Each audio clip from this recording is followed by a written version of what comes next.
Okay, इस lesson के अंदर हम कवर करने वाले हैं कि अगर हमारे पास किसी भी टेबल के ऊपर आपने प्राइमरी की अप्लाई कर दी है और आप उसके अंदर प्राइमरी की क्या करना चाहते हो, आपको नहीं चाहिए, आप हटाना चाहते हो, तो आप किस कमांड के थ्रू करते हैं?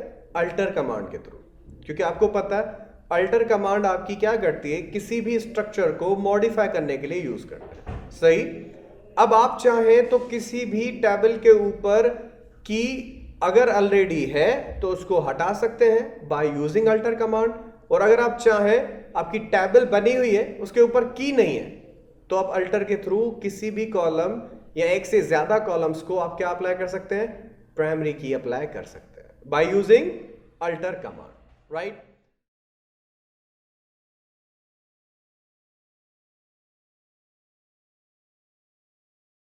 Okay, to create a primary key constraint on the ID column when the table is already created, use the following SQL। यानी अगर आपकी टेबल बन चुकी है लेकिन उसके ऊपर कोई प्राइमरी की नहीं है, तो इस तरह के सिनेरियो के अंदर आप क्या कर सकते हैं? अल्टर कमांड के थ्रू किसी भी टेबल के किसी भी कॉलम को आप प्राइमरी की बना सकते हैं। लेकिन आपका यहां पे क्या होगा, आपको एक चीज अपने माइंड में रखनी है। कौन सी? फॉर एग्जांपल मैं यहां पे आता हूं, प्रैक्टिकली इसको परफॉर्म करता हूं। अगर मैं एक टेबल क्रिएट करता हूं, क्रिएट टेबल ए, ठीक है, एक कॉलम है इसका, मैं यहां पे आके दे देता हूं इंटीजर, सॉरी आईडी इंटीजर, और मैं इसको नॉट नल नहीं देता, यानी इस आपके समझ लो कॉलम के अंदर नल वैल्यूज अलाउ है। जाहिर है अगर मैंने नॉट नल नहीं दिया यानी कि इसके अंदर बाय डिफॉल्ट नल वैल्यूज आ सकती हैं, यानी आईडी अगर कल को आप नहीं भी देते तो अलाउ हो जाएगी। सही है। और मैं क्या करता हूं, यहां पे आके दूसरा कॉलम भी बना देता हूं नेम के नाम से, नेम वर्चार। अब दो कॉलम है इस टेबल के अंदर और दोनों आप समझ लो क्या है हमारे पास? नॉट नल नहीं है, यानी इनके अंदर दोनों के अंदर नल वैल्यूज आ सकती हैं। तो इस तरह के सिनेरियो के अंदर अगर आप अल्टर कमांड के थ्रू क्या अप्लाई करना चाहते हो? प्राइमरी की अप्लाई करना चाहते हो तो नहीं होगी, तो नहीं होगी, अपने माइंड में रखें। क्योंकि अगर टेबल आपने बनाई है तो उसके अंदर कॉलम आपके वो नॉट नल के साथ बनाने हैं, नॉट नल के साथ बनाना है, क्योंकि आपको पता है कि प्राइमरी की आपके किसी भी कॉलम के अंदर नल वैल्यूज को अलाउ नहीं करती। अब मैं यहां पे आता हूं, अल्टर टेबल, टेबल का नाम क्या है? ए। क्या अप्लाई करना चाहता हूं? प्राइमरी की ऐड करना चाहता हूं। कौन से कॉलम के ऊपर? जिसका नाम आईडी है। तो ये आपको क्या देखें एरर दे रहा है, देखिएगा, can not define primary key constraints on nullable column in table A, यानी ये नल एबल है, इसके अंदर नल वैल्यूज आ सकती हैं, तो इस तरह के आपके कॉलम के अंदर प्राइमरी की को अप्लाई करना इम्पॉसिबल है। कॉन्सेप्ट क्लियर हो गया?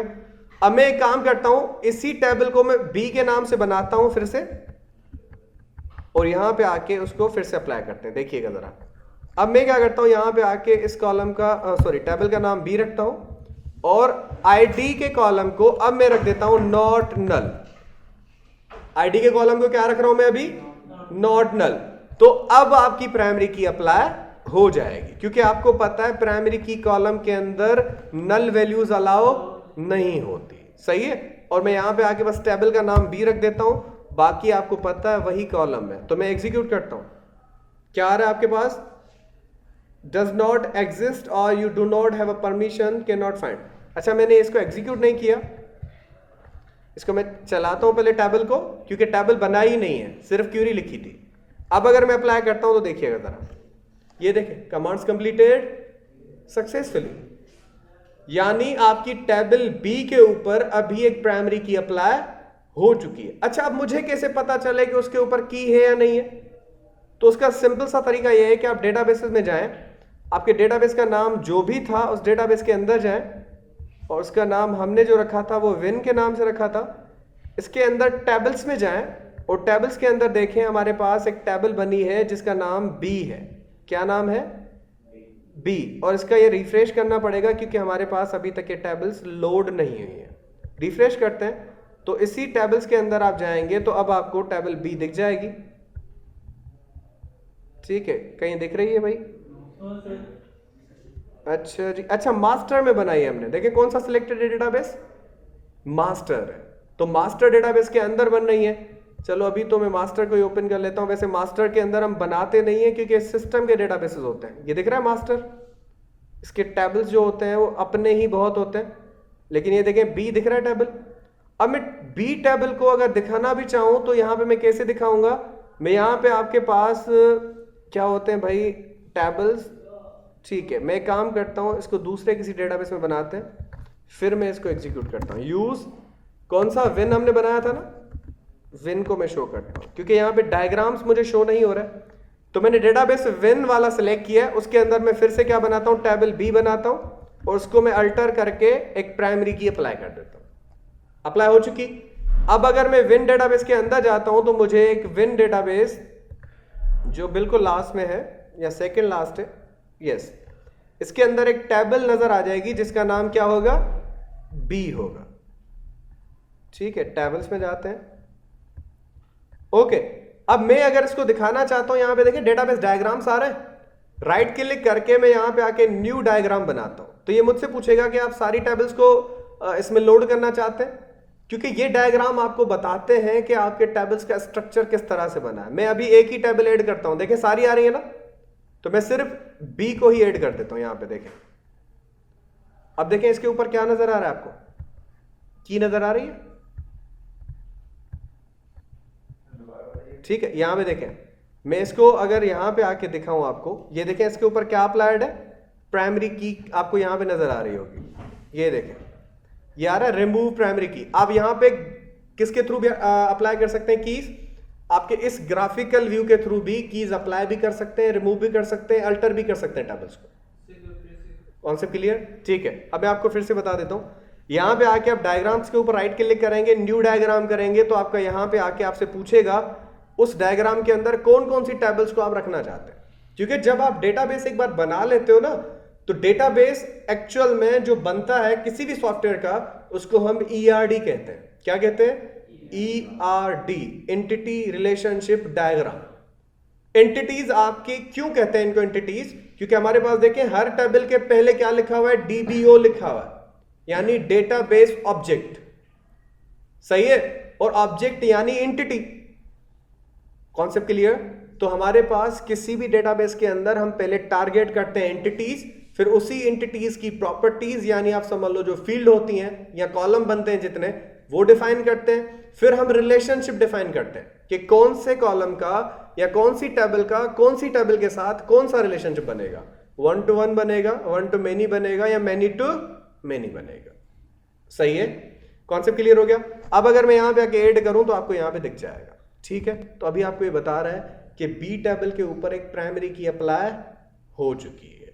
ठीक है, चले, ये तो था सिर्फ की अप्लाई करना, और भी बहुत सारे तरीके। और अभी तक हमने सिंगल कॉलम को प्राइमरी की अप्लाई की है क्योंकि टेबल हमारे पास एग्जिस्टिंग थी, लेकिन हमने सिर्फ उसको बाद में अल्टर कमांड के थ्रू क्या किया है, की अप्लाई कर दी प्राइमरी की। अच्छा, अब मल्टीपल कॉलम्स को अप्लाई करना, ये देखिएगा जरा। अब यहां पे अल्टर टेबल, टेबल का नाम क्या है, पर्सन्स है, और हम क्या करना चाहते हैं, ऐड करना चाहते हैं कंस्ट्रेंट। अच्छा, कंस्ट्रेंट क्यों? क्योंकि मैंने आपको बताया कि कंस्ट्रेंट के थ्रू हम कल को मॉडिफिकेशंस कर सकते हैं।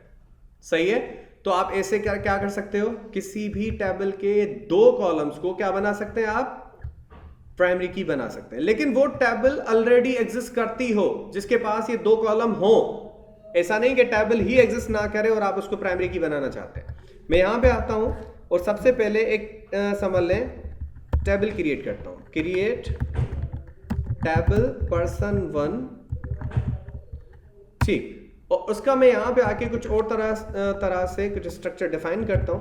अब मैं इसके अंदर 2 कॉलम बना देता हूं। नीचे आपको दिख रहा है इसके अंदर जो हमने आईडी और नेम बनाया।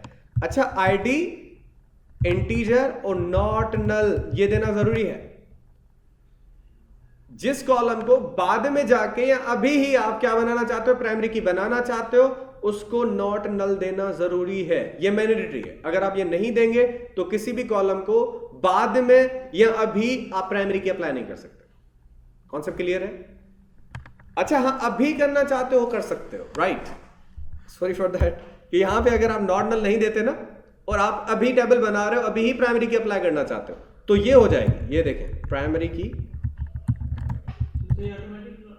हाँ, ऑटोमेटिक नॉट नल कर देगी। लेकिन अभी बना रहे हैं, बाद में मॉडिफिकेशन होगी तो उसके लिए नॉट नल देना जरूरी है। अब देख लीजिएगा कैसे हो रहा है। मैं आईडी का कॉलम बना रहा हूं, एक ही कॉलम रखता हूं, ये देखें अलाउ कर रहा है, बन रही है ना टेबल, कमांड्स कंप्लीटेड सक्सेसफुली। लेकिन अगर आप अभी टेबल बना रहे हो लेकिन उसको बाद में जाके आप प्राइमरी की अप्लाई करेंगे, इस तरह के सिनेरियो के अंदर आपको क्या करना है, नॉट नल देना जरूरी है उस कॉलम को। बाद में नॉट नल दे दे तो ऐसा नहीं होगा? नहीं, बाद में नहीं दे सकते आप, क्योंकि अल्टर कमांड के थ्रू आप नॉट नल नहीं बना सकते उसको, ठीक है। तो इस तरह से आप क्या कर सकते हो, पहले टेबल के कॉलम को बनाएं। फॉर एग्जांपल मैं कर देता हूं fname, इसको varchar रख देते हैं और मैं इसकी लेंथ कुछ भी दे देता हूं। नॉट नल देना जरूरी है क्योंकि मैं इन दोनों कॉलम्स को बाद में जाके क्या करने वाला हूं, प्राइमरी की बनाने वाला हूं। यानी हम दो कॉलम को एज अ प्राइमरी की बनाएंगे। मैं यहां पे आके इसको सिलेक्ट करता हूं, एग्जीक्यूट करता हूं, ठीक है। अब आपकी टेबल दो कॉलम्स के साथ बन चुकी है जिसका नाम person2 है, लेकिन आपकी इस टेबल के किसी भी कॉलम के ऊपर क्या नहीं है, प्राइमरी की नहीं है। तो मैं यहां पे आके कंस्ट्रेंट बनाता हूं, अल्टर टेबल, टेबल का नाम क्या है, person2। ऐड करना चाहता हूं कंस्ट्रेंट जिसका नाम pk पर्सन है, मैं यहां पे आके इसको हटा के pk टेस्ट कर देता हूं और प्राइमरी की अप्लाई करना चाहता हूं। कौन कौन से कॉलम्स के ऊपर, एक है आईडी और दूसरा है fname। अब अगर मैं यहां पे आके अल्टर करना चाहता हूं तो ये अल्टर हो जाएगा, ये देखिए कॉन्सेप्ट क्लियर हो गया। अच्छा, अब अगर मैं इसको डायग्राम के अंदर आपको दिखाऊं, टेबल का नाम क्या था, person2 था। मैं यहां पे आता हूं टेबल्स के अंदर और person2, यहां पे आपको person2 की टेबल नजर आ जाएगी। यहां से ड्रैग करके ड्रॉप कर दे, ये देखें दोनों के ऊपर की नजर आ रही है। अच्छा, इसको अदर लैंग्वेज के अंदर या अदर अगर मैं कहूं कि वर्डिंग के अंदर कंपोजिट की भी कहते हैं। क्या कहते हैं, कंपोजिट की। कंपोजिट की क्यों, यानी आप समझ लो दो कॉलम का कॉम्बिनेशन है ये, सही है। तो इसको हम कंपोजिट की भी कंसीडर कर सकते हैं, कंपाउंड की या कंपोजिट की, सही है। ये दोनों नाम आप दे सकते हैं, ठीक। तो आपको यहां पे दिख रहा है कि person2 के ऊपर दो कॉलम है और दोनों कॉलम के पास की है। चले यहां पे आते हैं और आपके जो है, अब जो हमारा लास्ट पॉइंट है कि किसी भी आप समझ लो की को अप्लाई करने के बाद आप ड्रॉप कैसे करते हैं। चले इसको, इसके लिए हम नेक्स्ट वीडियो के अंदर पढ़ते हैं।